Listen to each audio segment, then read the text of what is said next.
So, a disclaimer, I am not in fact a time traveler. However, I'm going to use my skills as a body language analyst to analyze who is more confident going into this election. Both Trump and Harris have significantly more polling data than is made public, and will have a far more accurate picture of what the results will be going into the election. And from some of the clips I've already seen, the impact is clearly visible in their nonverbals. So let's take a look.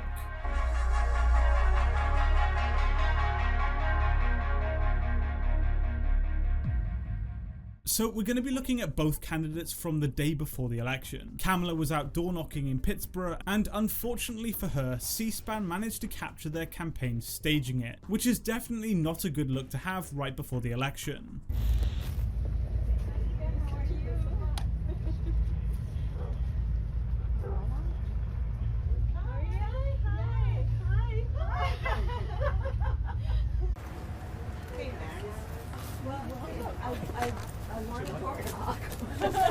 Oh, you want to do a door knock? Yeah, come on.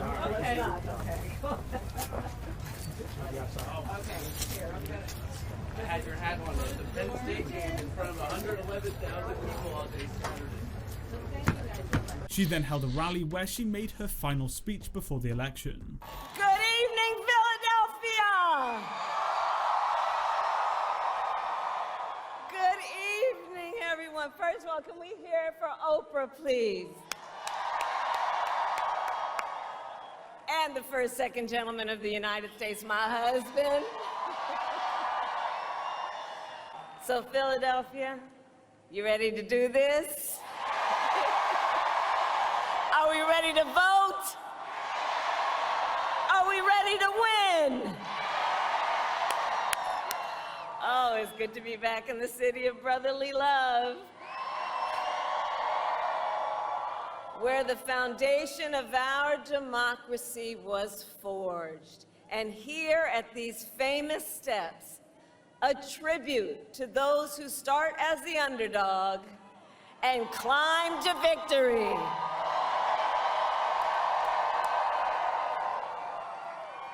So America, it comes down to this. One more day, just one more day in the most consequential election of our lifetime, and the momentum is on our side. So we see a lot of feigned smiling here, which Kamala has done consistently through this entire election cycle. We can tell that this is feigned as the muscles around the eyes don't tense up as they should in a genuine smile. The orbicularis oculi, which is the main muscle group used in a smile, doesn't tense up, suggesting that this is fake. She does this to build rapport with the audience. After saying that momentum is on her side, she then tenses her lips. This is a sign of elevated stress levels, but doesn't necessarily mean it's negative stress. Excitement and apprehension can also cause stress, so it's possible she could simply be excited by an encouraging poll result. Or she could be stressed because she knows that it's not going her way. Our campaign has tapped into the ambitions and the aspirations and the dreams of the American people. We are optimistic and we are excited about what we can do together. And we know it is time for a new generation of leadership in America. And I am ready to offer that leadership as the next President of the United States of America.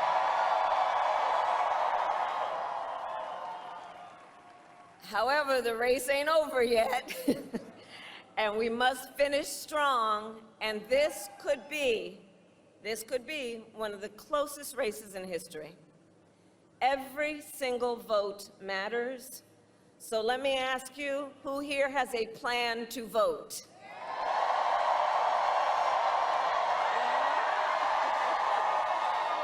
All right, well, help spread the word. Here in Pennsylvania, polls are open tomorrow morning from 7 a.m. to 8 p.m., 7 a.m. to 8 p.m. And no matter what state you live in, if you are watching this, please go to iwillvote.com for all the information you need. including when and where to vote. So again, she gives off a mouth tense here right after saying it could be one of the closest races in history. Muscle tension like this occurs when the autonomic nervous system detects a threat and triggers a defense mechanism to prepare to defend itself. This causes the muscles to tense up to become stronger and more resistant to damage. And this subtle mouth tension is that mechanism slipping through into her non-verbals. She's nervous, and that only spills through when talking about how close the election will be. So this suggests that she is well aware that she isn't ahead in the polls by any means. So with only a few hours left, we still have work to do. And as you've heard me say before, we like hard work. Hard work is good work. Hard work is joyful work. And make no mistake, we will win. We will win. And we will win. We will win.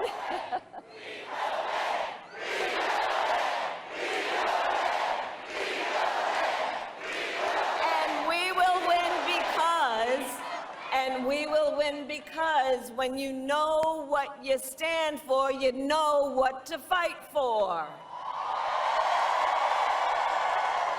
When she says that she will win, instantly after, she stops smiling and looks around the room. We also see her lips tense up yet again. She is not confident at all in what she just said, and she's completely contradicting herself. She just said that it will be the closest election result in history, and now she's assuring her audience that she will win. It doesn't make sense. The non-verbals are totally out of sync with what she's saying. If she were confident of her win, why does the smile end abruptly? At the end of the rally, she then boarded a flight back to Washington, D.C.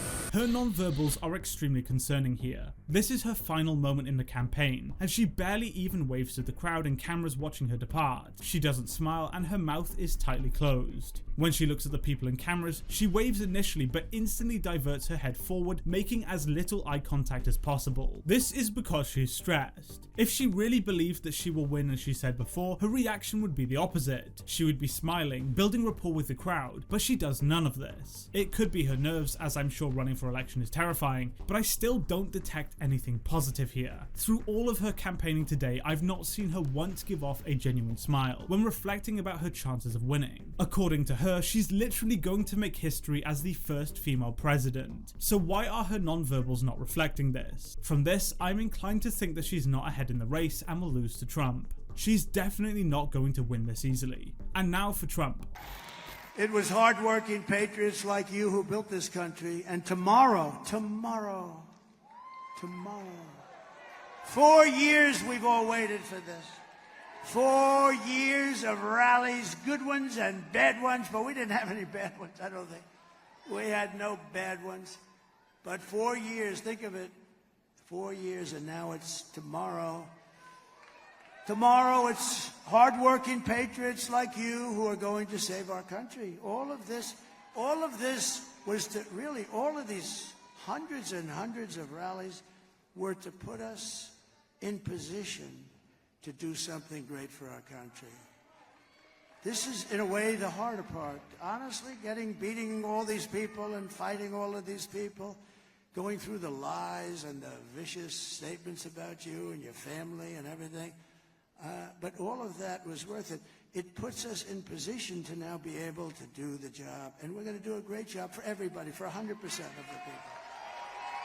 We're going to do it for Democrats, for liberals or progressives if they prefer, which they do prefer. But we're going to do it for independents, and we're going to do it for everybody. We're going to do it for everybody. And you're going to be so proud of your vote. I really want you to look back and your family to look back. My dad, my mom voted for Trump. It was the best thing that they ever did. That's what we want. Trump is very difficult to read because he's just so well media trained. Kamala wears her heart on her sleeve, which isn't a bad thing, whereas Trump is really reserved and controlled. When he talks about election day finally coming around, he takes his hand off the podium and gestures freely to the audience, whilst also looking around the room to build rapport with his supporters. He's his usual confident self here, and unlike with Harris, nothing in his body language suggests elevated stress levels. With your help, we will restore America's promise and we will take back the nation that we all love so much. We are one people, one family, and one glorious nation under God. We will never give in, we will never give up, we will never back down, and we will never ever surrender. Together we will fight, fight, fight, and win, win, win. November 5th will be the most important day in the history of our country. We're going to turn it around. We're going to turn it around very fast. You're going to be very proud. And together we will make America powerful again.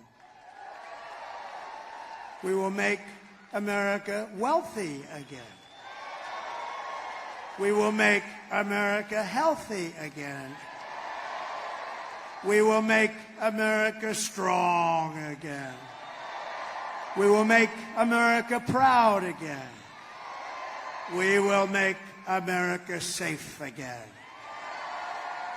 And we will make America great again. Thank you, everybody. Thank you. Thank you, Pennsylvania. We'll be back. God bless you all. God bless you all. Thank you. Thank you. Thank you very much, everybody. Again, when he says that he will win, he doesn't deviate from his baseline at all. He remains his usual confident self and continues building rapport with the audience. Now, this doesn't necessarily mean that he's going to win, but I think he knows he has a very good shot at the presidency. With Trump, he's just so hard to read. But if you were to ask me, I would say that he's confident, whereas Harris looks extremely concerned. I'm not Nostradamus, but based on what I've seen from their body language, and based on the polling errors from 2016 and 2020, I think we're in for a very strong Trump win.